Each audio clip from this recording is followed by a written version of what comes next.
Welcome back to the CrunchCast. We've got a very full house tonight.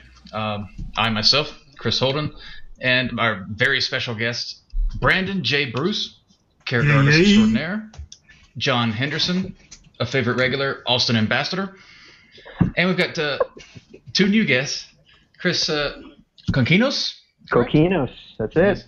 Audio designer, and we'll get more into his background, and also Jeff Cabot, 3D artist. First of all, you guys, since you're new, quickly introduce yourself, give a little background, like what you do, where you work, where you worked, anything you feel is significant that'll make people think, "Ooh, this guy's cool." So go ahead, Jeff. All right. Yeah, as you said before, I'm a 3D artist. I've been in the industry going on nearly 10 years now. I got my start at Terminal Reality, working on Demonic, which we all know didn't see the light of day other than a movie. Then moved on to Ghostbusters video game, Star Wars Connect, The Walking Dead, the non-Telltale version. And then recently I've spent the past 9 months at Cloud Imperium Games in Austin. And then recently I have been looking for work. Just like all of us. All right, nice. Well, that movie, Grandma's Boy, good stuff. One of our regulars, Jesse, did some characters from that, so that's pretty cool. Do you have any fun memories of listening to, what am I talking about? Fun memories of working on that movie. I wouldn't say I was the one who worked directly on the movie. I worked on a company. That's my very first gig. Started out making props like everybody else. So you may have saw a barrel or something simple in there, but nothing extraordinary, unfortunately. So you had a barrel that made an appearance in a movie. That's pretty cool. Yeah, that was a while ago. I don't remember exactly everything. Yeah, remember that first thing you did? Tell us all about that. Yes, situation. But Chris, shed some light on what you're all about. Me? What I'm all about? Oh man, that's a kind of a loaded question. Yeah, I make sounds. I work over at King's Isle Entertainment here in Austin, and yeah, I've been doing it at King's Isle for a year. Actually, today is my 1-year anniversary. I'm really excited about that. And yeah, I guess I don't have a whole lot to tell you. I moved here to Austin back in 2011. I kind of packed everything up in my car and just moved out here, volunteered a bunch, met Mr. Henderson and a few others over at some networking events. Got my start in the Game Salad, which is a small software development company that allows you, or they create a tool that allows you to create games a la Unity, but with a drag and drop interface. And I did some game design and sound work for them, and then found my way into King's Isle. That's it. We haven't had a lot of sound designers on here, and it's always really interesting to hear. How does somebody get into sound? Like were you into music or just making sound effects and stuff? Like what's your angle? Well, I went to Full Sail. So I make fat beats all the time. Beats by Dre. Beats. Oh yeah, Beats by Dre. There's a nice picture of some actual produce, some beats by Dre. It looks great. No, I went to Full Sail back in 2007. I've been in music for a long time, and so I decided to go there for recording. I interned at Disney, did some work down there at a couple studios, and then I decided to do some mods in the Source Engine, and yeah, it's just making sounds, finding people who want you to make sounds for them. It's really strange being a sound designer in the games industry because. Yeah, I work at a company with 200 plus people, and we fit the entire sound department in two small offices. There are only 6 of us on the audio team, so it's interesting to kind of see where, I guess, studios how many studios have full-time audio positions versus contract, and who's doing audio and who does it full-time for games and who's from film and so forth. But yeah, just make a lot of sounds and make music and have fun with it. Right on. I myself love making sounds for, I make UDK levels and stuff. Oh, cool. I love making the sounds for that. It's so much fun, just getting in a, whatever tool, whatever. You would like get a keyboard, just dick around for a while. Yeah. I find that a lot of fun. Is there any instruments you actually play, or? Yeah. I mean, I play bass and guitar, some keyboard, piano stuff. I'm not very good on that. I recently bought a violin. Working on that. Ukulele. Nice. A lot of string instruments. Nice. But it's a lot of fun. Yeah. I've found a new love for VSTs, digital audio creation, such as I don't know, using orchestral symphonic libraries, or even just making like really cool like techno beats and trance music and all that stuff. It's a lot of fun. It gives you a lot of versatility with just one keyboard and a bunch of different libraries.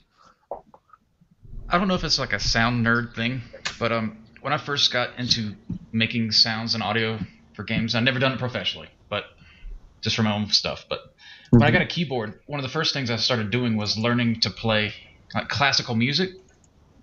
And this gave me a total different appreciation.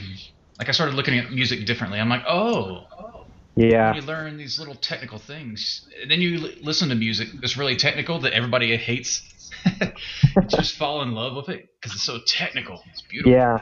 Well, I think a lot of it. I mean, if you think about it from like maybe an artist perspective, from an artist who maybe studies the anatomy of the human body, I think that person will have an appreciation, or it may even like depreciate the value of somebody else's artwork. I mean, if the proportions are way huge or what have you.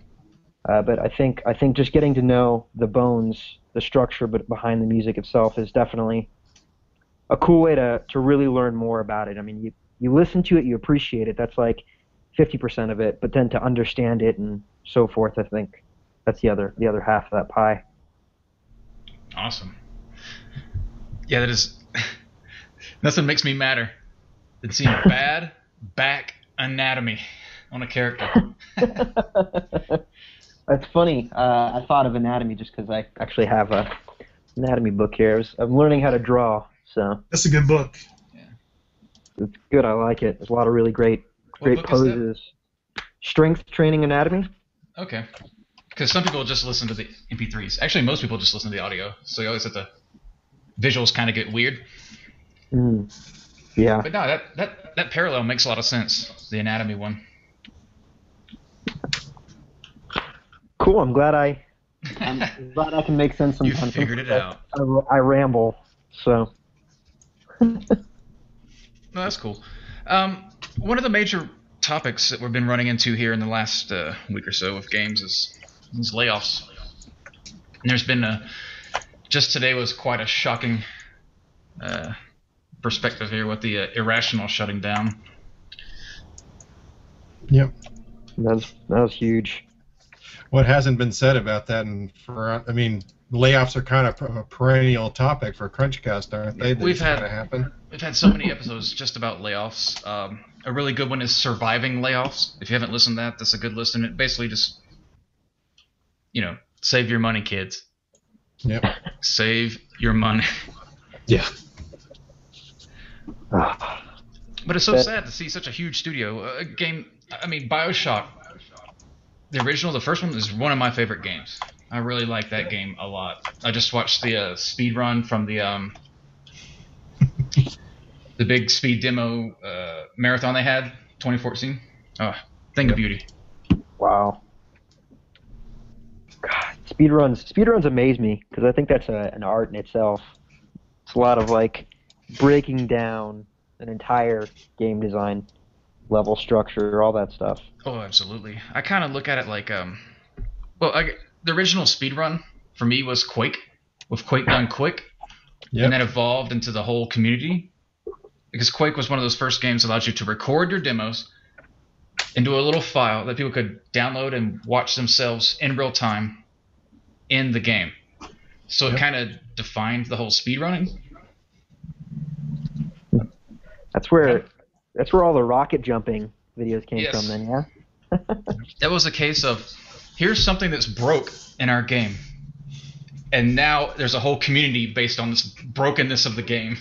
Yeah, going diagonally and jumping a lot makes you So move faster great. for whatever reason. I loved all the maps they made for it. Oh, so many maps. There's a little controversy right now in the Minecraft community about them fixing things. And I think back, imagine if in Quake, if id fixed or patched rocket jumping and removed it from the game. Or bunny hopping, for that matter. Yeah, imagine if Right. they patched that stuff Oh, out. How garbage those games would have been. Oh yeah, that would have changed the dynamic. Must have rocket jump. There's Yeah. a great Cracked article about games that were defined by something being wrong. Like Yeah. moving a vertex on Lara Croft made her boobs gigantic, and they stuck with it. Wait. Apparently- She had small They boobs. weren't already yet. Well, they were normal proportion. But Oh. there was a vertex that was moved, and everybody's like, yeah. They call that the money vertex. Yeah. And I think the article goes into how GTA, the original like police just like running you off the road was a bug. They were supposed to pull you over politely, but them running you off the road was so much fun that it became a feature. And if you've ever made games, you realize most features come from bugs that are just fun. Yeah, the design doc is one Yep. thing, but oh look, this is fun. Now it's the main thing in the game. Yeah, it's worth as a reminder as why iteration is important and why it's not really a good idea to write enormous Bibles about what the game is supposed to be about that early on, because unless you're expecting it all to be disproven. Oh yeah. Remember when the first ragdoll physics came out, and engines had those demos that were like a bunch of pegs and a body would flop down the pegs? Right. How much fun was that?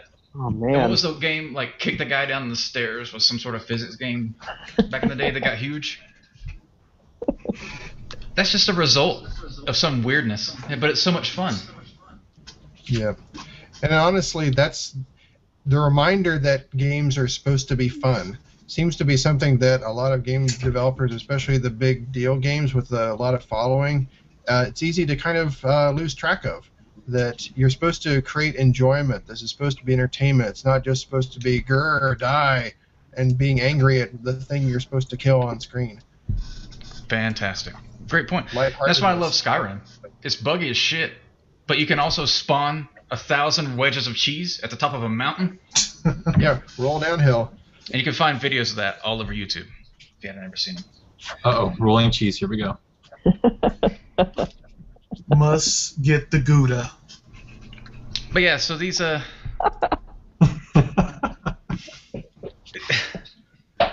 Sorry. it's really sad to think Irrational's gone.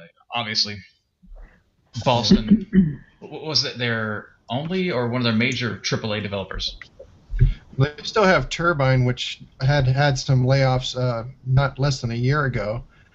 There's still Harmonix, which announced their latest game that they're working with from Hidden Path called Chroma, which I guess is like the base canon FPS. You shoot things with sound. It's kind of like And Doom. they're not laying off, so. And Tencent, the Chinese developer, bought someone and has an office up there. But other than that, yeah, I can't name other Boston's. Well, there's a Rockstar New England, which used to be Maddox Software. I don't know what they're working on, though. They're still around. Thank God we've got And- John Henderson here. He is an encyclopedia of the industry. Of course, they had 38 Studios, which was technically on its way out of Boston and into Rhode Island. That wasn't very good for Massachusetts overall. But yeah, it's not especially cheap to live in Boston. And the last game that Irrational worked on, BioShock Infinite, a lot of acclaim for it, was reasonably successful, but what I heard is that everyone in the studio was told upwards of a year ago, the expectations on this are really high, you guys. You guys are going to make a kick-ass game, but if it doesn't sell really well, they can't keep as many people as they need unless they have another project right on deck. And they had more than 200 people. So yeah, I mean that was something that probably those of us on the outside will never hear directly, unless we get someone drunk at GDC and then they'll spill everything about it. And oh, by the way, GDC is coming up, so get your irrational buddies drunk. They may tell you something. But that's going to be a hole for people who have houses or families or just like living in Boston and want new opportunities. Yeah, it's really unfortunate, and it's so difficult to say what really happened, who's running the game, who's the man in charge. It's so easy to criticize, I think, but I mean, who's ran a business before? How hard is that? Yep. And it's so difficult when you have a huge full team from a game to jump right into it. Like the transition to a new game, everything has to be really well planned out. I mean, perfectly to keep everybody. It's so difficult. I feel bad for those poor guys that have to fire people, lay them off, or whatever for whatever reason. Yeah, they might start a new studio afterwards. There's plenty of times where a studio shuts down and some big names behind it open up a new studio. That's great, but the transition it's so difficult for a single studio to keep people, especially a full staff, like a full MMO staff, to transition from one game done right into the next one. It's keeping people employed. So hard. It makes it hard to settle down in a town because you never know what's going to happen. Yeah. Yep. We spoke briefly about the nomadic lifestyle of game developers earlier. Yeah, I didn't know about it when I first got in the industry, and actually went and bought a house, and everyone was like, you did what? I went, I bought a house? They're like, are you sure that was a good decision? I'm like, was there something I should know?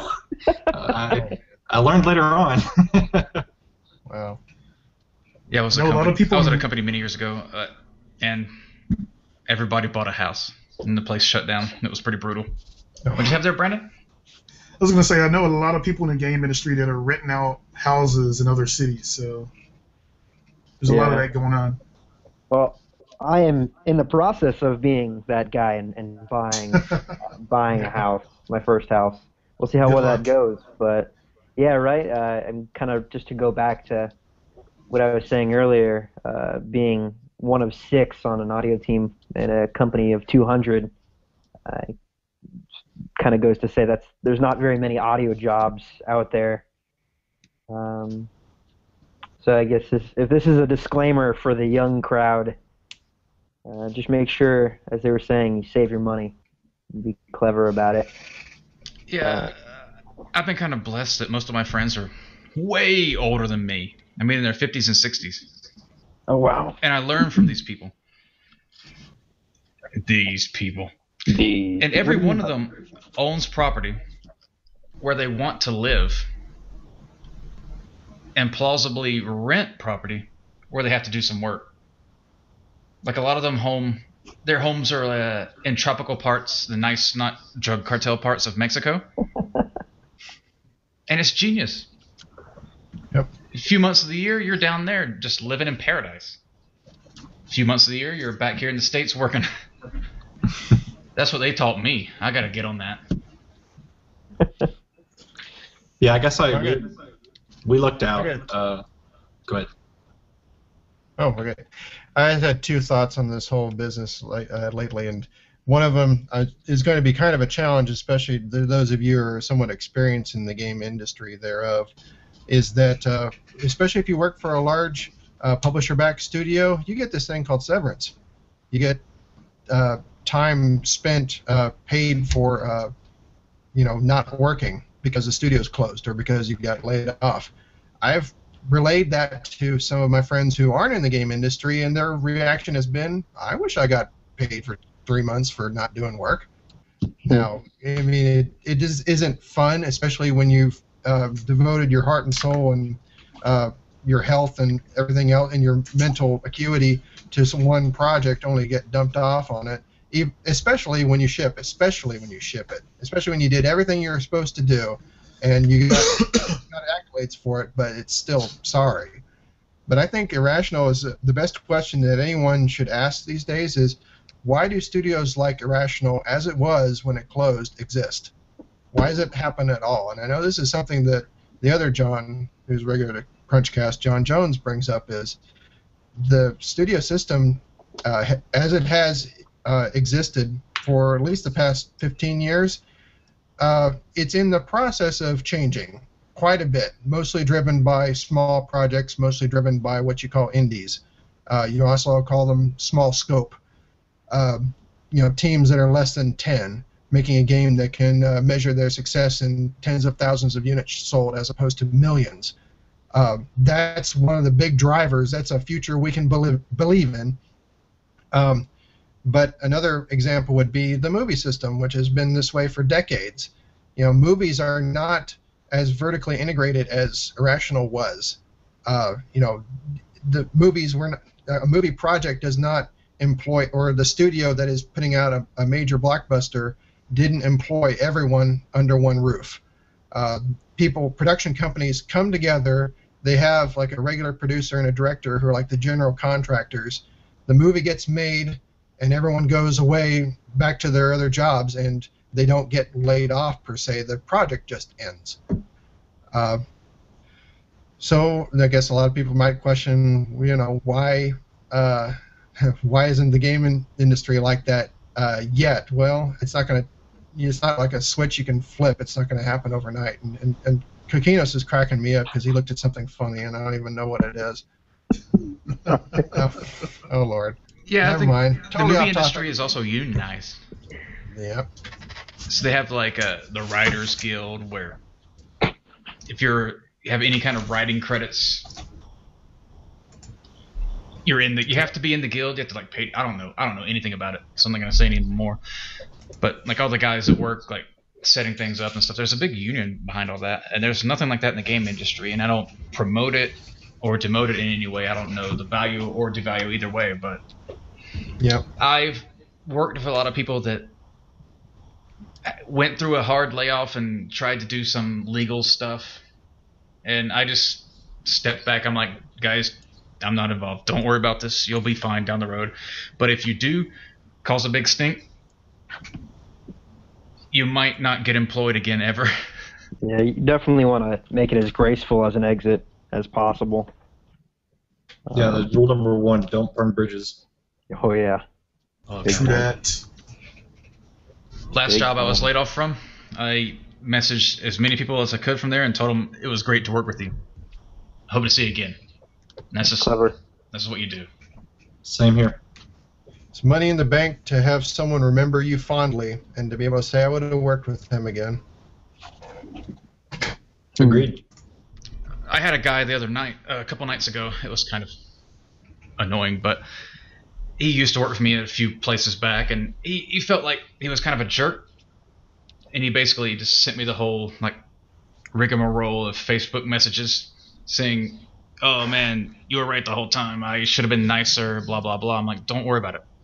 This is standard game industry stuff. We will forget your faults if you show up and do a good job.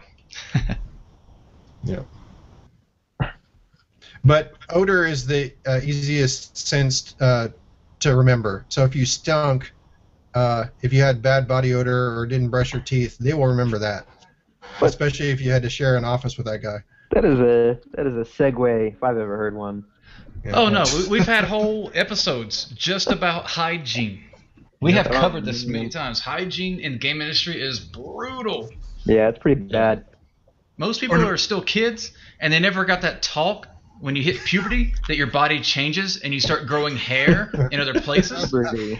Oh my gosh, we got that talk in elementary school to start wearing deodorant. Well, that's why so many studios employ the den mother. Yep. I'm start wearing a medical mask because of the people that cough and sneeze without covering their mouths. Oh yeah. Or, yeah. If you ever want to get sick, go to a game show that's open to the public. Because there will be people walking around with like mumps and fucking polio and stuff. Wow, mumps. That sounds good. I'll have that. That's like E3 day 2 or 3. Scurvy. It's all coming back. Hello, nice to meet you. Would you like some mumps? Yes. No, I'll take 2, please. And here's a little bit of herpes for you on your way out. Wow, you went there. That was a direction I was not expecting. Yeah. I know, it's like sometimes like you're talking to someone, they have a wart in their mouth, what can you do? We don't have to kiss them. So to roll back, bathe Chris. often, and don't smell. Wear deodorant all the time. Man, I feel like, this is a good like PSA for the young crowd. The guys, well, maybe not. Maybe it's for the old dogs too that have never bathed. Axe body spray. No. Just pungent. Goes good with soap. I actually know friends of mine that have run anime conventions, and they have actually put out signs that say things like toothpaste and deodorant, they matter. Because people don't like not know this stuff, but they need a reminder. Oh man. I don't know. Maybe I'm weird, but if I haven't brushed my teeth, I feel gross. Yeah, absolutely. To bring it back in, I have to say, and I don't know if I'm the only one here, but I have never actually been laid off. Ooh, fancy pants. I haven't either. But I've only been at 2 companies. Sure. So, what would be? I mean, this is kind of a weird question, but are there ever any telltale signs that a company is, like the health of a company is going downwards? Mm-hmm. I think Mr. Jones actually wrote an entire blog post about how to gauge the health of your employer. He did. Yeah. I'll have to read that. And John Henderson was recently interviewed on Gama Sutra. You should look That it was up. great. That was a good read, John. Here's I the might number get on one. CrunchCast at some point. Here's the number one sign you're going to get laid off. Your game is about to ship. Ouch. Jeez. Yeah. There's no more to that sentence. Yeah. What about... Wow. Very true, very true. Well, does that apply to all circumstances, though? I mean, there are very different types of games out there. I mean, yeah, there are the games that are a single ship, much like a first-person shooter or an RPG, but then there are MMOs and MOBA games that are continuously being updated, mobile games, and apps. Sure. But the downside to like a MMO or something like that, the future DLCs or whatever, usually requires much less staff. Like just a few artists can handle the bulk of the art versus an entire MMO. It's very common in MMOs that if once the game is shipping or about to ship or just shipped, there's a good chance you're going to be out. If you're lucky enough to be at a company for over 5 years, that's a great place to be. That's one reason I've never quit. I'll never quit a job. I'm like, look, they're paying me. Come on. You wouldn't quit, but would you transfer to a place that offered you a better opportunity? Oh, sure. I mean, So it I just guess- depends on my situation. It's very dependent. You never know. Like Sure. right now, where I live, I just like where I'm at as far as this state. In Denver, Colorado, just the weather is so beautiful out here. I just love it here. But when the money comes, you jump. So this kind of, again, I guess rolls back. I think I'm somewhat good at rolling back occasionally. Rolls back to the idea of irrational. Boston is a very expensive place to live. That was mentioned earlier. Not sure if that was recorded or if that was before the cast, but so this big studio of at least 200, I think, lets all these people go, and then there aren't very many places for them to go. What do? Do you jump ship, leave the state, and go elsewhere, or do you try to start a small startup there? What is everybody's plan of action with that kind of thing? It is up to your options and what your level of agency is. Do you have enough money? Are you established enough? Is it going to be more expensive to leave than to stay? That's absolutely true for a lot of people that have put down roots. And I think this is John Jones' quote straight from CrunchCast. If you find yourself without a job, apply everywhere on the planet. You do yourself a disservice if you don't do that. Unless you're just absolutely rooted to where you are, the jobs can be anywhere. And here's a real notion about games that get totally missed, certainly by neophytes in the industry, and certainly more by the people who play them. They are projects. They are projectized. That means they have an end. You know, certainly with MMOs and MOBAs, they cross into the realm of the SaaS, the software as a service, which means that you can continue making money for the company, but like Holden just said, it doesn't necessarily mean you need all the people that you needed to get it out the door, in particular the artists. So, but again, not every game is like that, and if you have a project that is ending and there is not something very obvious that, you know, has a follow-on and overlapping development times at the studio, they may not need you, and at which point they have no justification to keep you around. That's the hard part about it. So the best sorts of studios are, well, like KingsIsle. KingsIsle's got 2 projects that were in a market that was really not well defined even as 5 or 6 years ago, and now they print money and are able to, you know, continue working, continue funding multiple projects that they haven't announced yet. And yeah, there's so many depending factors. If you're a family man, you want to find a studio that's going to be more stable like that. Like a KingsIsle is a very stable studio right now, and they have been. I've had friends that have worked there for many years, but I've had friends at other studios that worked there for many years, and seeing them get laid off and not when you're not really ready for it, the emotional impact can be kind of tough to deal with.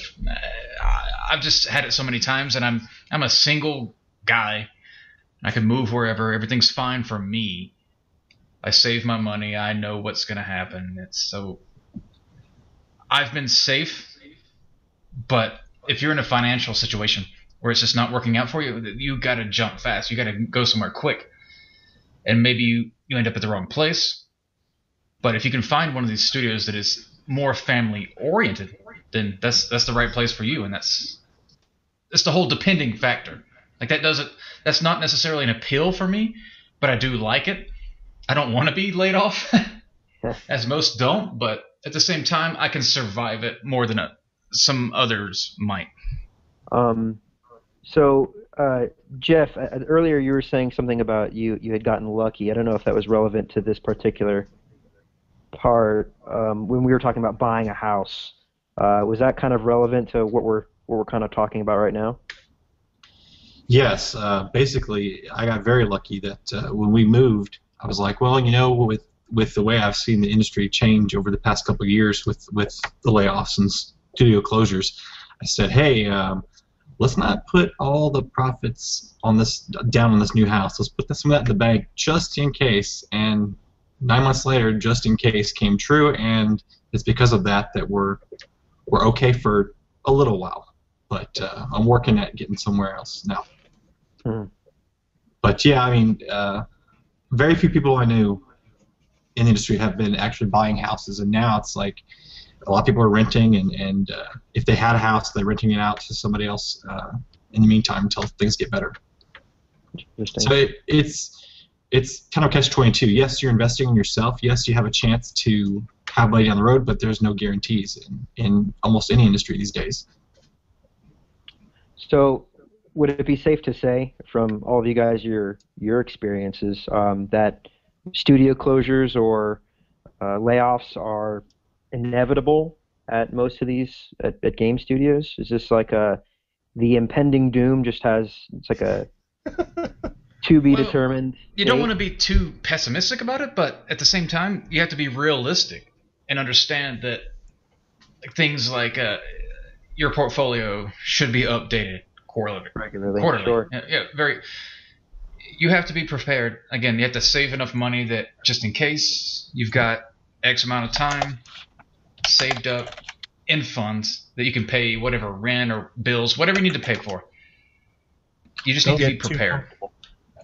Sure, absolutely. Don't get too comfortable. Yeah. Good point. Don't expect your employer to take care of everything, especially outside the project. And I think besides that, besides people losing their jobs, the real tragedy is the cases of people that actually like working together. You know, maybe they've slogged through the hard stuff on the project and have gelled and actually, you know, you guys are all right, let's keep working, and then the team dissolves for whatever reason. We actually had that not long ago here in Austin with the tech team for what would have been the new Command & Conquer game was here, and it was like 11 programmers and their producer all got laid off in a stroke. Nice thing about programmers, they can pretty much write their own checks. If you know, I'm pretty sure that all those guys got new jobs.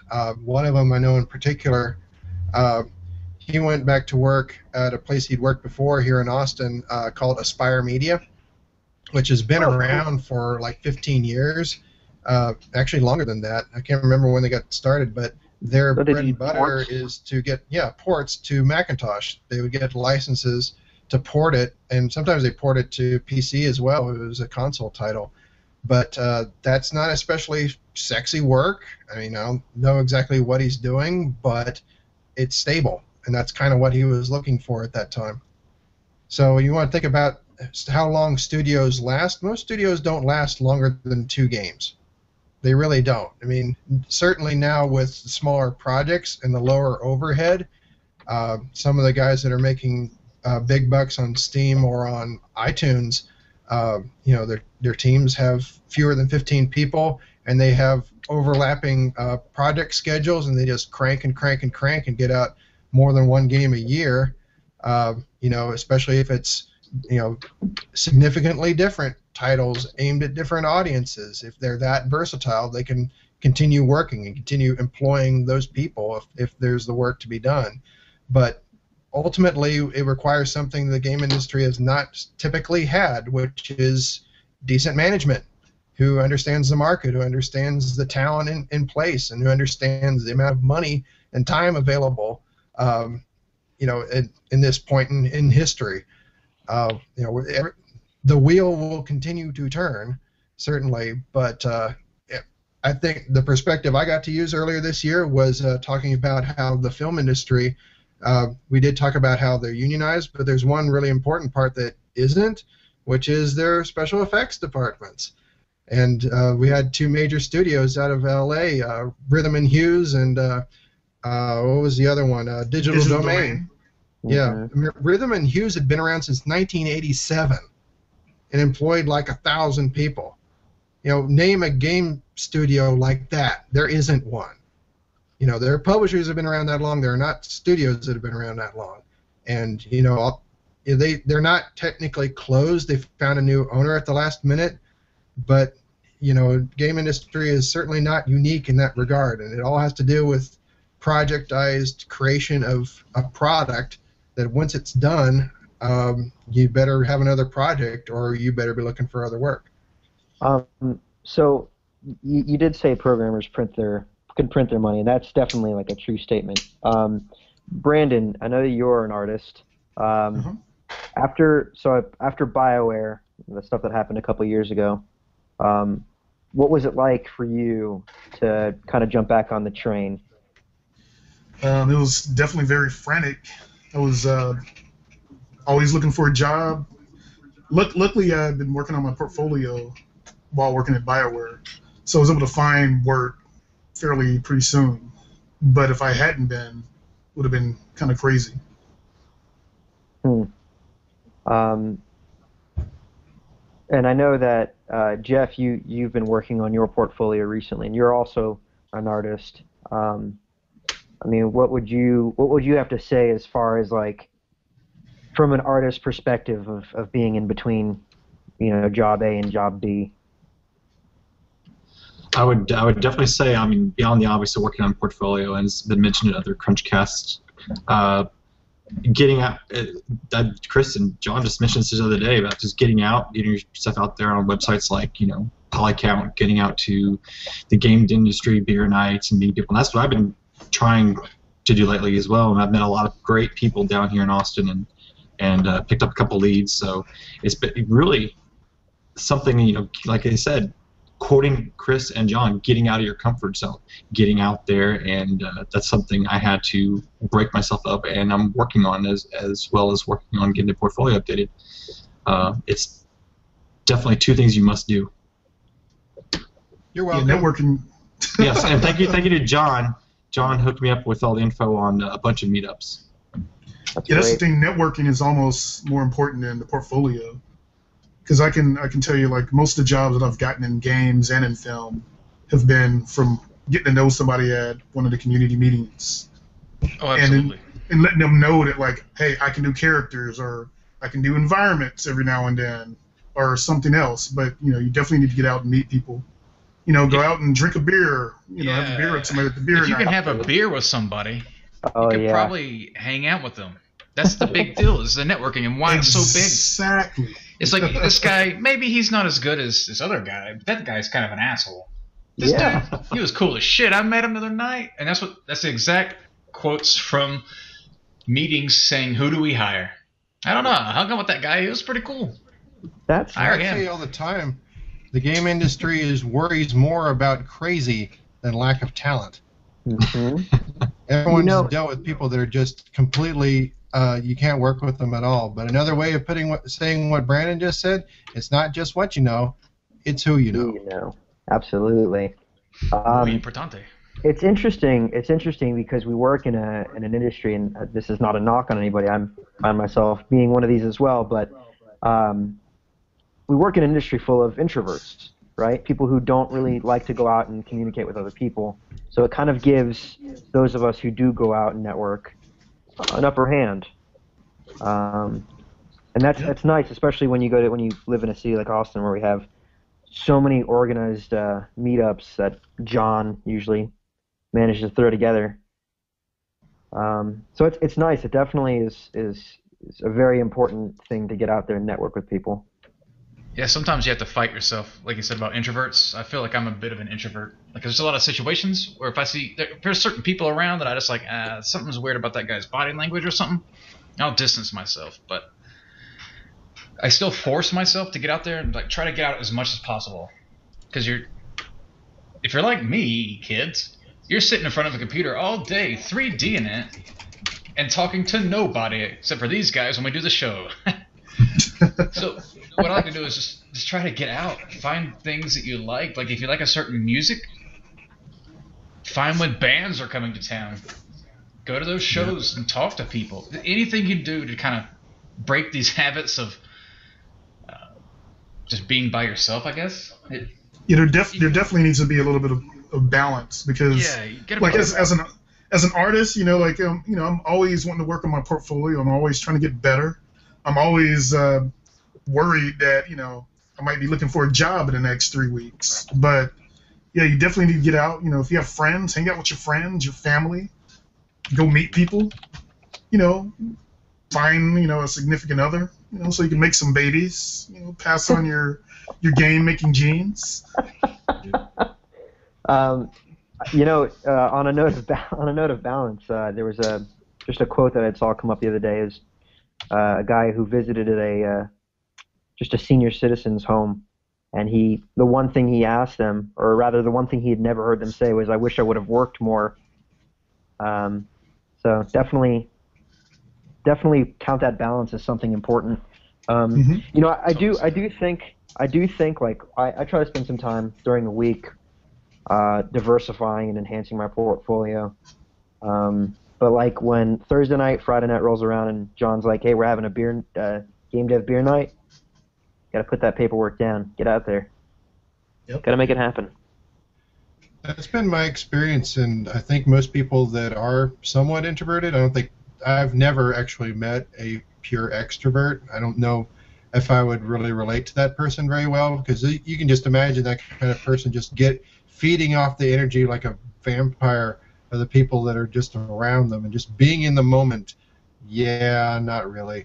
But it's a reminder. The reminder, like Kakinos just said, if I hit him up on instant message and just remind him, I know he knows about this stuff, but he's probably not thinking about it. He's got his mind on his work and his ears on his work. So, and that's what he should be doing. He's a professional like everyone. But would you say he has his mind on his money and his money on his mind? Yes. And gin and juice. There's maybe some endo and gin and juice somewhere in there. Maybe. But we don't love those X's and O's. Yeah. Yeah. Speaking as true introverts here, we're good. I'm not nearly as hip hop as Brandon. Wait, I think I might claim the.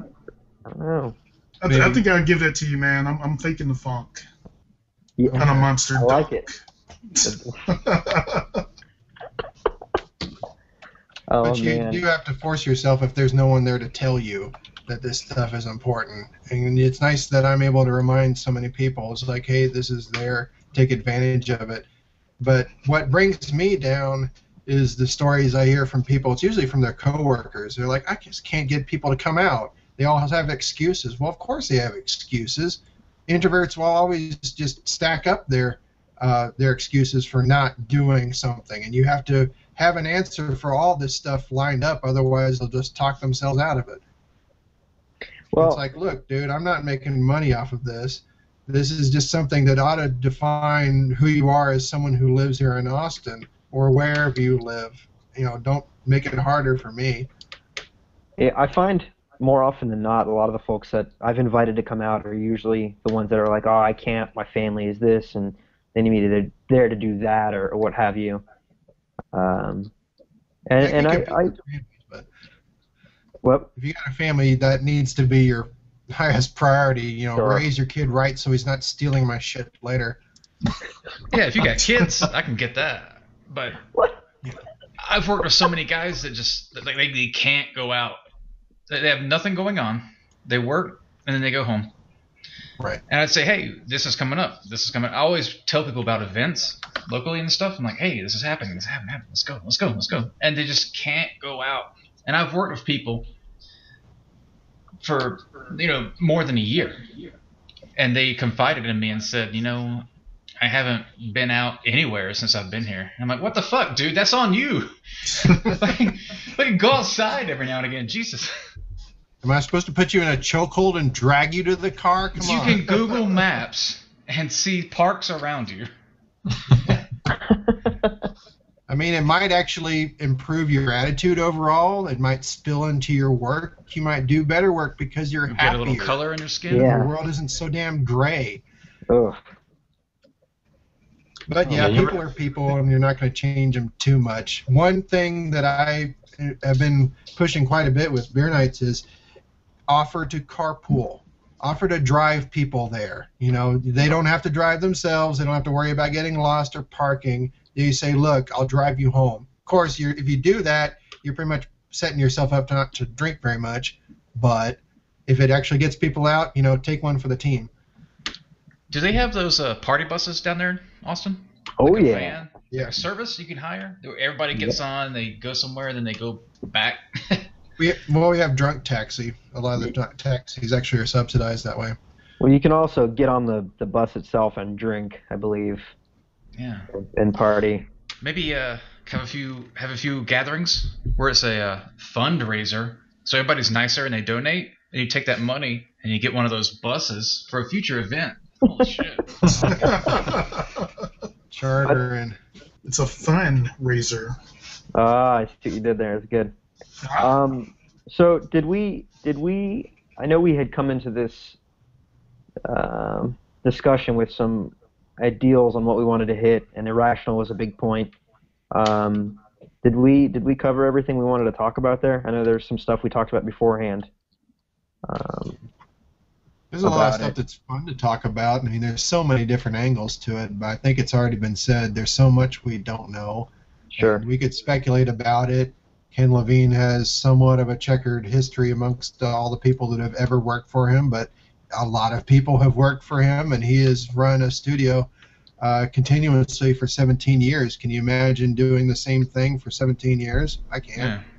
And hopefully he'll continue to and keep hiring more people down the road. And Yeah. I don't know what he wants to do. Can't jump inside his brain, but I think the best bit of commentary that's inarguable, it would have been nice if he would have been able to frame the whole layoffs and restructuring as something other than his own vision. And he just may not be capable of doing that, but he didn't really seem to be all that empathetic to all the people who don't have a job because he has a midlife crisis or whatever the hell. Yeah, it would be nice if someone like 2K like jumped in and just said like, hey, we'll go ahead and hire like everybody that worked on BioShock since they own the license. Sure. But my understanding is that 2K owned the studio. I mean, I thought at one point it was called 2K Boston, and then they were able to just rename it back. But as far as I know, 2K owned the whole thing. The problem with it is, why do you have a studio in Boston at all if Ken Levine is not going to be in charge of it? Well, that's like saying why have Epic with Cliff Bleszinski is not going to be there doing all the heavy lifting on design, right? I don't know. Yeah, I mean, they more than just him, but you're right. But he's like the face, right? I mean, at least when I think of Epic, I think of Cliffy B, right? But they've pushed on and they're still doing stuff. I think it may be a little too bold of a statement to say, oh, if you're not going to have this one person, then why carry on? Yeah. It's going to be kind said of it earlier. Need a village. Takes a village. Somebody said that earlier. Yeah.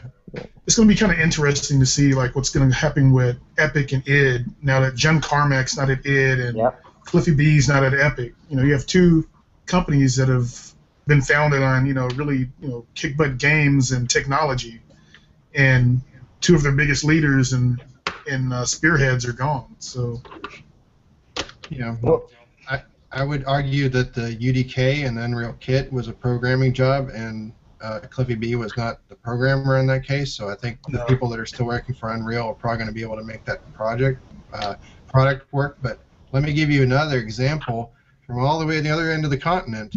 Double Fine Studios, independently owned, work with lots of different publishers, haven't been especially successful in all their projects, especially their big ones. But what did they do? They went to ground and made lots of little games. And they're very publicly game jamming within their own studio. And they very publicly have been ultimately published games that came straight out of what they call Amnesia Fortnite, where they basically just tell everyone in the shop, just do whatever you want. We got 2 weeks to do nothing but just come up with stuff. How many studios are doing that? How many studios are structuring themselves to have lots of little projects so they can sustain themselves instead of just betting everything on one big deal like Irrational just did with Infinite? It seems smart. That seems like what Google did, right? They would give their employees some time to just kind of do whatever. Yeah.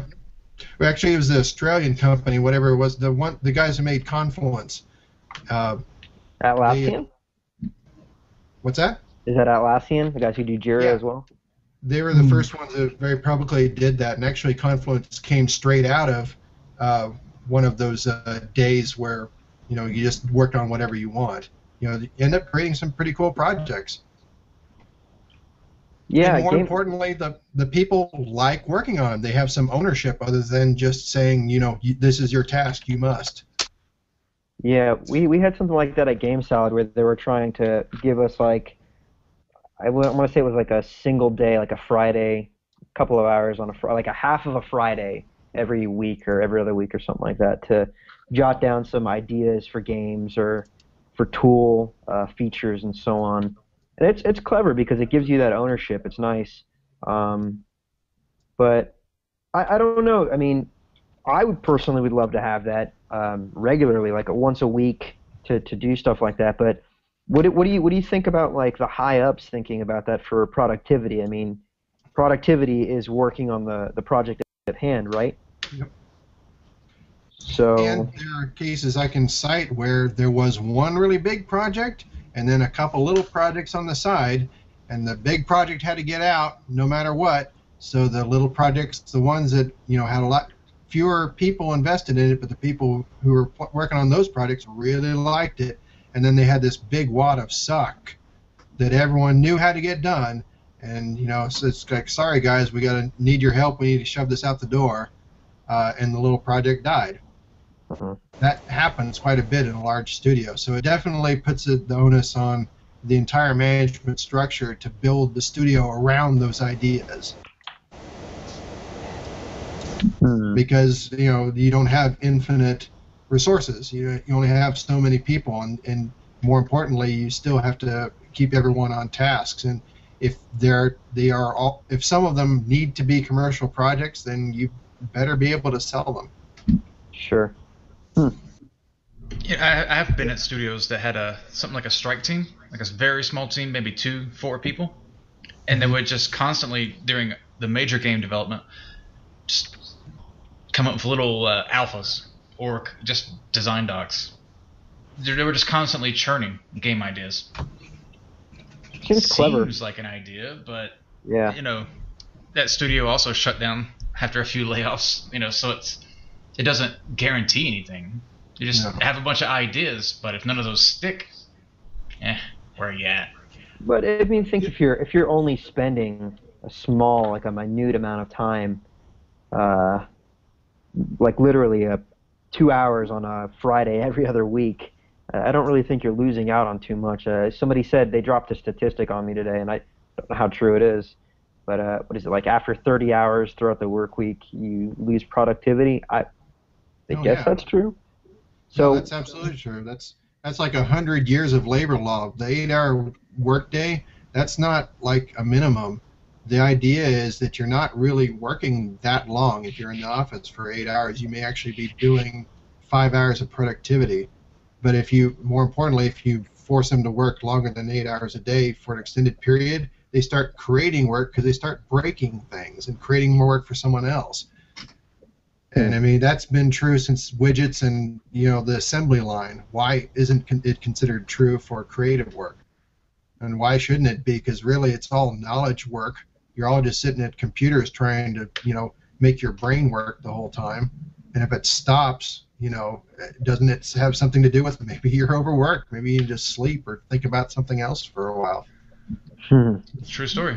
And if you want to get silly about it, you can look at it like this. Like, we're humans, we're mammals, there's a 24-hour cycle where the Earth rotates, and we've evolved over millions of years to be based on that.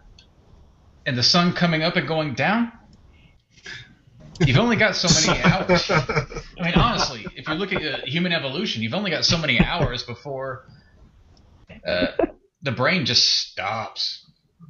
They use sleep deprivation as torture for a reason. The brain eventually breaks. Yeah. Yeah, I think there's a lot to be said about a company putting a lot behind creativity versus just getting something done. Like I like hearing stories about companies like Double Fine and doing like their game jams, or even a company just stopping in the middle of the day and not doing the 10-hour crunch session and saying, "Hey guys, let's play the game at least." There's a lot to be said about that, and it's certainly worth pointing out that you need the resources available to do that. If your budgets are stretched to the limit, if you don't have enough people to do the work properly, but you have everything riding on the promises you made to your business partners that you got to get it out in a certain amount of time, you will cut corners, you will run your people ragged, and everyone's going to hate each other at the end of the project. We all know this. This is not secret. This has been known. This has been understood even before anyone ever thought of a video game. This has been known. So this should not surprise anyone, but yet it continues to happen. And it's because not all the same people are working. We don't necessarily value the people that have gone through the trenches and come out alive. We eat our young. The industry doesn't keep people in. We talk about being there for 5 years as though it's a long time. It's not very long. 5 years doing one thing is at the point when you actually start to master it. It's not a long time. So if you actually have someone in 5 years at a company that isn't respected, well, maybe you ought to know how long they've been there, and maybe they have something actually to teach you. But you might have to go look at and seek it out. I'm sorry, I got off rant there. No, you're right. You're right. How many times have you felt irrational hate towards someone toward the end of a project? But then as soon as the game is done, or maybe you're in another studio or whatever, you're like, oh, that guy was good. It's just this weird irrational thing because you've been working with somebody for so long, and you're like, you have to deal with all these issues, like this bug, or that bug, or this weird company internal thing, and then you're like, but at the end, and you realize, oh well, he was good to work with. Yeah, I'd work with him again. He's good. He's good at what he does. Good. More than once, I've had the situation to refer artists for a project, and I've referred people that I didn't really like personally, but I know that dude works hard and does a good job. It doesn't matter that we disagree politically or whatever, or he likes to stomp kittens, but boy, he's good at 3D. For my cat's ears over here. Yeah. Yeah. Extreme example. I think the way you ought to sell it, though, is primarily what you do things like tell people to do whatever they want. The reason why you do that is to keep the creative sparks from going out. Because if they go out, creative people are no good for anything. They're going to hate their work, and they're eventually going to leave. Even if they ship the project, even if they're staying on out of fear or indolence and not wanting to look for something else, they're going to hate it, and the product is going to suffer for it. But if you are actually hiring creative people that are motivated by the ability to, and the opportunity to make cool things, why don't you let them make something they think is cool? That's very true. We had a lull between projects, and they said, "Hey, everybody, let's just start brainstorming on different let the people bring the ideas to the table." And it was amazing to see how passionate everybody was about what they were working on. It was night and day between the crunch we just got off of and, hey, let's do something new. Let's do something. What do you want to do? What do you want? What ignites you? What pushes you? And a lot of good game ideas came out of that. It's interesting. I think you have to present that question to the creatives the right way, right? Like you can say, hey, listen, I'm going to give you the steering wheel. I'm going to let you take the wheel and drive. And I want you to make something that really, you find yourself being very passionate about. Versus maybe some other ways of saying, hey, you should make something cool and then give it to me because I want that thing from your brain. It's sort of like just the wording even comes from this. It sort of sounds like the difference between a reward and a punishment.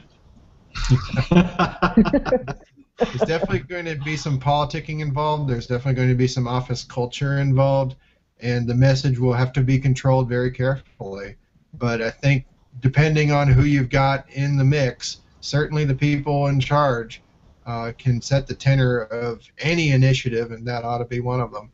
And you certainly don't want to, drop it on someone who's, out of their minds, having been crunching for however long and thinking about nothing other than that one big project. Hey, why don't you come up with something new? Because you're just going to get, and it's not going to be very good, and it'll be embarrassing for you both. Yeah. But again, the question becomes, why do studios even exist other than to make really big games? Well, I mean, I'll tell you what the little studios are doing. They don't have a choice. They have to have all their creative people cranking out ideas all the time, and that becomes the agency by which they can bring their, half-baked ideas to life one day. If they have other people that they like and respect and can work with, maybe it'll actually bear fruit at some point. But if you have, the existence of the studios to do nothing but make one really big project or one big IP, you can't just insert the idea of making little games or brainstorming projects all the time. It's got to work over time. Sure. And it's crazy. Actually, one more anecdote.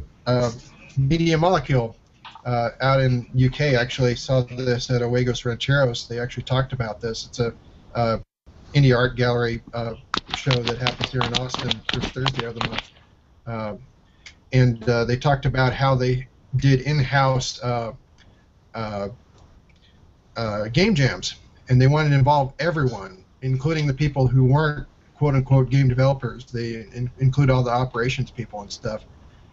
And they the way they did it was they ramped up into it. The first thing they had them do is they got a big roll of newsprint and had everyone draw on it and just draw this big collage together of whatever drawing it was. And then the next one after that was they got a big stack of old magazines and had them cut up and paste stuff together and do weird things with that. And everyone that drew dicks was promoted. What was that? I said, and everyone that drew dicks was promoted. Yeah, they had a lot of dicks. I actually pointed that out, and they had like pop-up dicks. They came off the. I thought you said. Eventually, they led to actual game jams where actual games were made. But I thought it was actually interesting because some of the ones they showed, it was like some of the actual game jam projects were still only done by one person.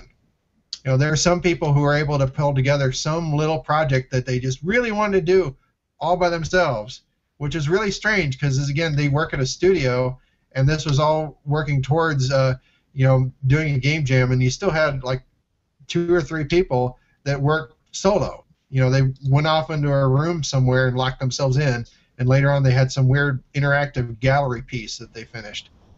I think like maybe they felt that their ideas wouldn't be their idea. It'd be like more of the studio's idea, and they wouldn't get the credit. That's how I don't mean that there's something bad about doing that. In fact, you should really just accept that there are probably going to be some people who will do that even after all it's said and done, and there's nothing wrong with it, so long as they feel creatively energized in a way that carries over and makes them feel good, ultimately, about being there at the studio. Oh, yeah, I feel like that kind of goes back to how you present giving somebody the opportunity to do that thing under your roof, right? Do that creative thing they want to do. Huh. Yeah, does it all go back to your happiness level at a studio? Like, if you're just not happy there, should you quit or not? You know. Yeah. I would say never quit. Always make sure you got something lined up. But. Right. So, it brings up such a weird situation, and again, it gets so personal and dependent to say, I'm in a bad situation creatively. Do I want to be creative, or just do I want to work? Well, I guess that poses the question of, do I have somewhere else I can go from here if I'm unhappy with what I'm doing? And I would say, like, game development in general, it's an industry of people that just want to do what they want to do. It's an industry of love and passion. You don't make art or sounds or characters, environments, whatever, unless you just love making those, right? Love making. So there seems to be, like, even if you're in a bad situation, you're still making what you want to make, so you love it. But creatively, you might be hinged, so you're fighting internally this weird situation that, I just want to be happy, or I want to be creative, or, fuck. Yeah, sometimes just... Go ahead, Jeff. Which one of us? Internal conflict. Jeff, nobody wants to talk now. I'll do it. Okay. No, go ahead. Well, a lot of this is not unique to game developers. Once upon a time when I was a reporter, I talked to a cardiac surgeon who was from Seattle, but he had started a practice in all places, Hutchinson, Kansas, where I was working. And I interviewed him. I was like, why would you go from Seattle to this relatively small town in the middle of the country? And he said, well, when I was up in Seattle, I was being shuttled back and forth to multiple hospitals. I'd never get enough time to build a rapport with my patients. I didn't enjoy it, and I didn't get to just be a doctor, is the way he put it. Whereas when he went to Hutchinson, he was basically the only heart surgeon for miles. But there are a lot of people, there that are retirees that need bypass surgery or anything like that, so he was able to specialize very well. I think right now the big sea change, and I keep asking the question, why do big studios exist? Well, they may need to exist for now because the system doesn't know how to parcel out the work and not employ everyone on one roof where everyone gets the same paychecks. That hasn't happened yet. Meanwhile, it's very possible to have a game that you make with 90 of your friends and put it out on Steam or on iTunes and make enough money and enjoy the work and have the fulfillment come straight from that work and have the ownership that's necessary to keep working. It's still the question that every game developer should be asking is, not just am I happy, is do I have the ability and do I know my own worth to go out on my own? Be that specialist, be the doctor, so you can feel like you're actually being a game developer rather than just a cog in a very big machine you can't get your brain around. Certainly, I think most creative people, besides having the opportunity to make stuff, they would like to minimize the uncertainty of the market, and it would be nice to be taken care of to a degree.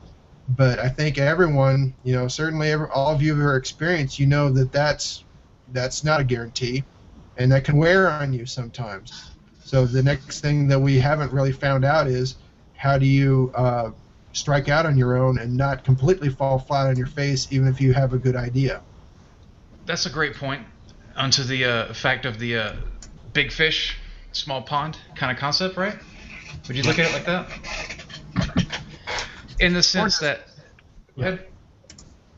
Or just that, if you have something if you worked on a really big project, a good example is the DLC team on Bioshock 2, the guys that made Minerva's Den. After that project shipped, they quit 2K Marin and moved up to Portland and made a little company called the Fulbright Company. And they made, it's really kind of questionable whether you call that a game. It's called Gone Home. It's kind of like a weird, spooky, empty house simulator. Oh, yeah. I enjoy Gone Home. Discover the story as you go. But hey, they sold it. It moved units. It wasn't millions, but it didn't need to be. How many people, if there was someone that could convince them that they could do that and that they could put a team together and just go off on their own, how many more people would be doing that?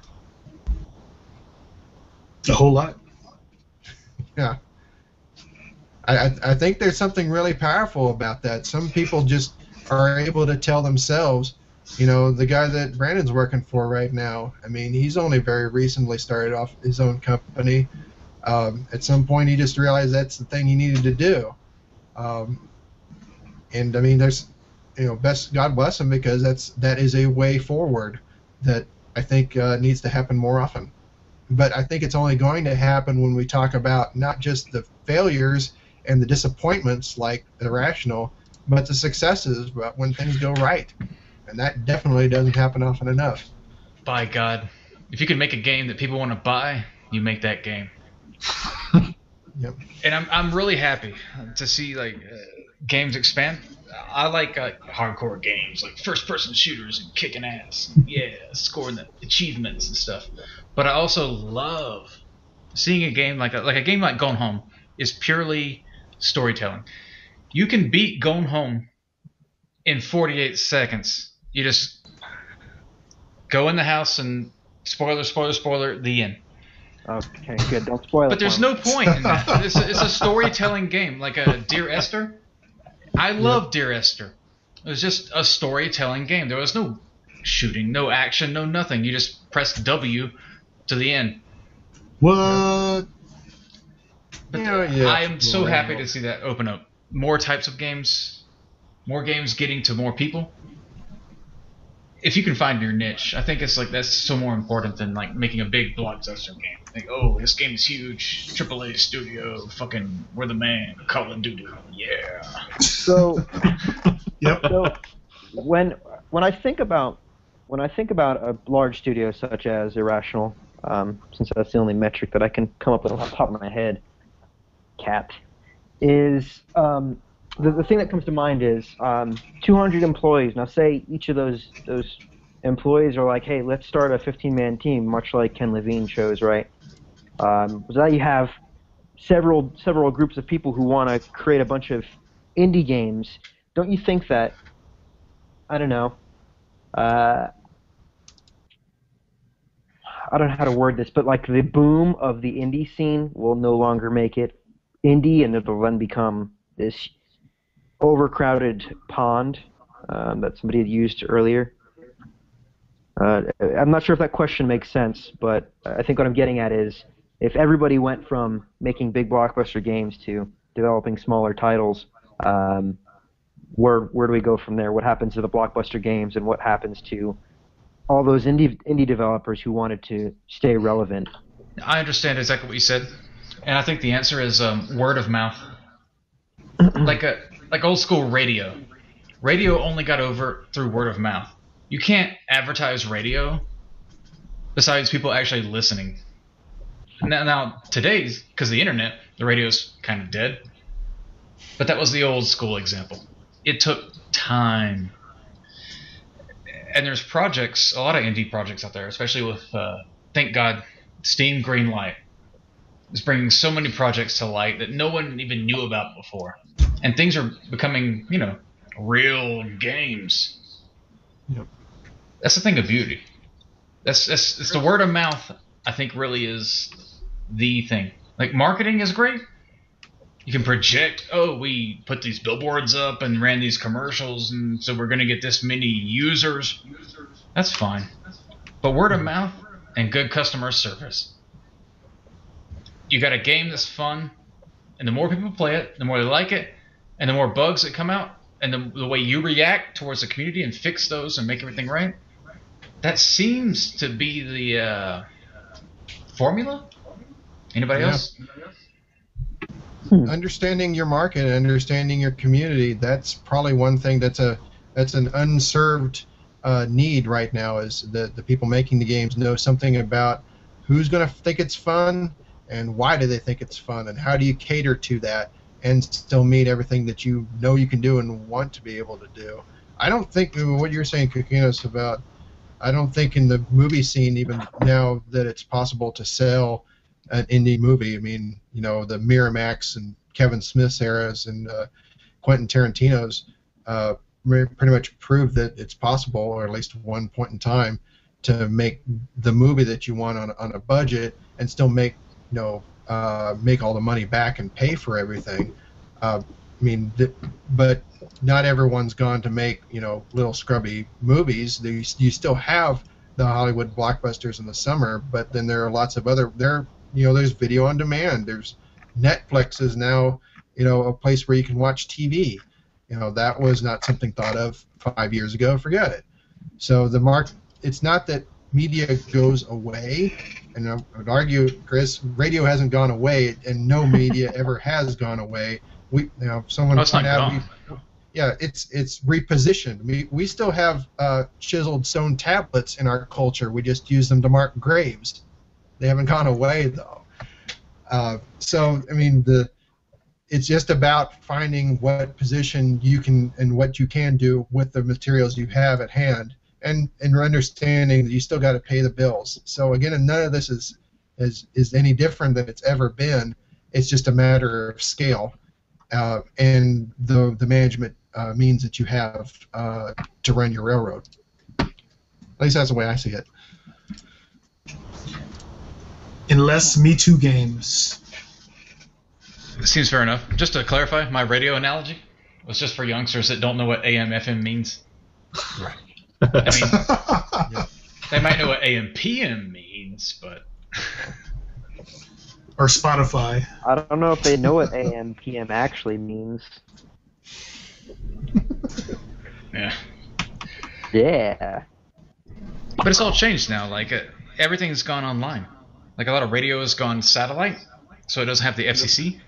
They can say whatever they want now. They can cuss. They can make references to things of bodily fluid nature and whatnot. I don't know if anybody actually listens to radio. Like I listen all day long.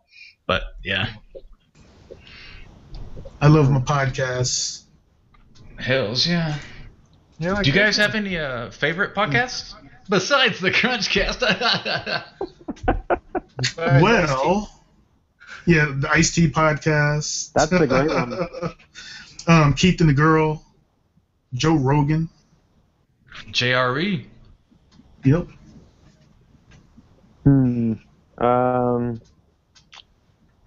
Oh, man, I haven't listened to a podcast in forever. Holy Girl, cow. Girl on Guy is pretty good. It's Aisha Tyler's podcast. Let me think. The Nerdist podcast is pretty good. It's a good one. I generally lead towards comedy podcasts because I just like to have a laugh. Don't really pay too much attention. Yeah, Mark Maron's podcast Mark is Maron, pretty good. WTF is like the original. Adam Carolla has a great one. Yeah. JRE, the Joe Rogan Experience. Again, Yep. anything on Def Squad is usually pretty good. The Bone Zone, Brendan Walsh. Opie and Anthony now have a podcast, and most of their shows can be found on YouTube and other websites as well. They invented the podcast, to be honest. Who was it? Stone Cold has a podcast that's pretty fucking awesome. What? Stone Cold Steve Austin? Stone Cold Steve Austin, give me a hell yeah! Oh my god. That's the thing. Like outside of podcasts, I subscribe to like a lot of YouTube channels, like the Chris Holding channel. Oh, you. But there's a Go lot on. of really there's like a lot of really cool small television shows that are like on some podcasts, like some good dramas and funny news shows. So there's like a lot of people that have like that independent spirit and they're making it work. Yep. Which is another avenue. It's called YouTube. And yeah, a lot of my podcasts are actually on YouTube, and they involve people playing video games while they're talking about it. Like Game Grumps and Game Society Pimps and all those guys. PewDiePie. I don't really like that guy. Yeah, me neither. Obnoxious. I do like Robus, King of Sweden. He's pretty awesome, though. PewDiePie only just recently crossed my path. Apparently he's super popular with like the young kids. Wow, Yeah. that made me sound like an old man. I asked my little brother, it makes I me said, sound like a what's up young with you, kid." generation? He said, no, I don't like this. You young whippersnappers! Yeah. Hey, Billy who? Who? But I do like the King of Sweden. Who wants to be a walrus anyway? Walrus, even a walrus. What he's done lately is he is the best-selling agent for a Kerbal Space Program. What? Because he'll send the little green men into space and giggle as they die horribly. But he actually films an entire build and then shoots it to the next planet. And you might skip a few things, but again, I'm not patient enough to get that deep into Kerbal Space Program to know it's that awesome. I think I watched that video actually. It was really good. I don't have time for Kerbal Space Program, but it's apparently really, really awesome and really, really difficult to get them that far. Apparently, it's really hard to get actually this ship into space in that game. Yeah. I saw a video just recently of somebody built the Transformer Starscream, What? and it fully transforms and takes off. Wow. I want to look that up on YouTube, but whew, That's cool. it impressed me, and I have never even played the game.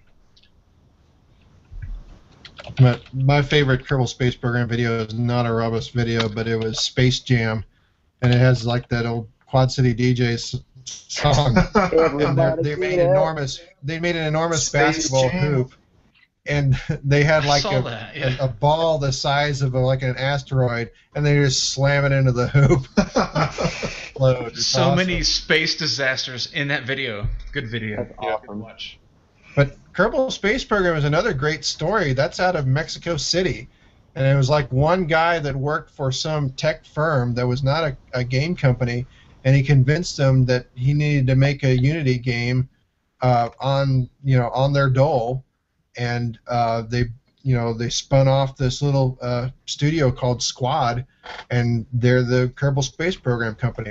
A little shop out of Mexico City of all places are making these little green men go into space, and people are making mods for it, and yeah. Nice. So awesome. I think we could probably wrap up at that point. Does anybody have anything they really want to promote or put over besides their website? Like possibly Justin just put his website online. Jeff, put it Sorry, out not there, Justin. man. Why did I say Justin?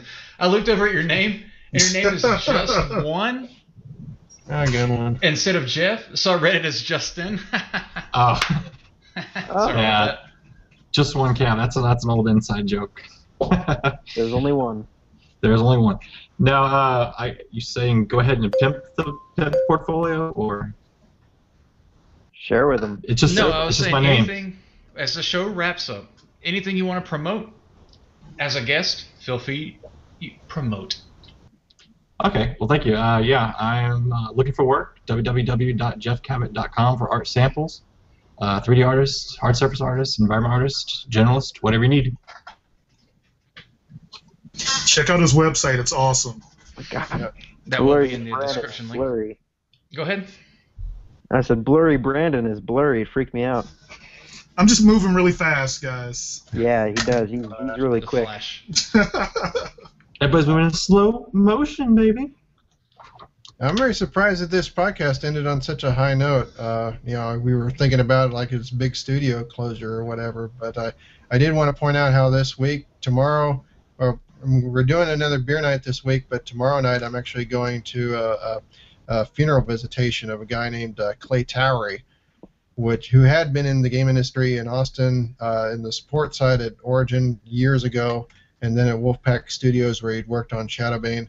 And he was certainly a guy who was in charge. He was a producer, and he was remembered fondly. But he died last week at the age of 50. Man.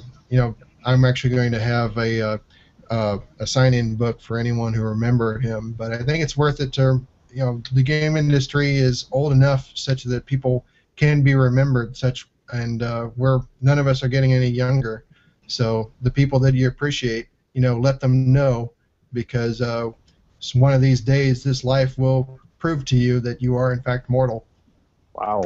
Well, absolutely. It's kind of cold to think about, but also positive. That, yeah, this industry is getting old enough now that people are passing. I've had a lot of death in my family in the last year, and unfortunately, I was also worked with and good friends with Adam Adamowitz. I don't know if you guys know that guy, but Yeah. it was He did all early the and concept unfortunate. work.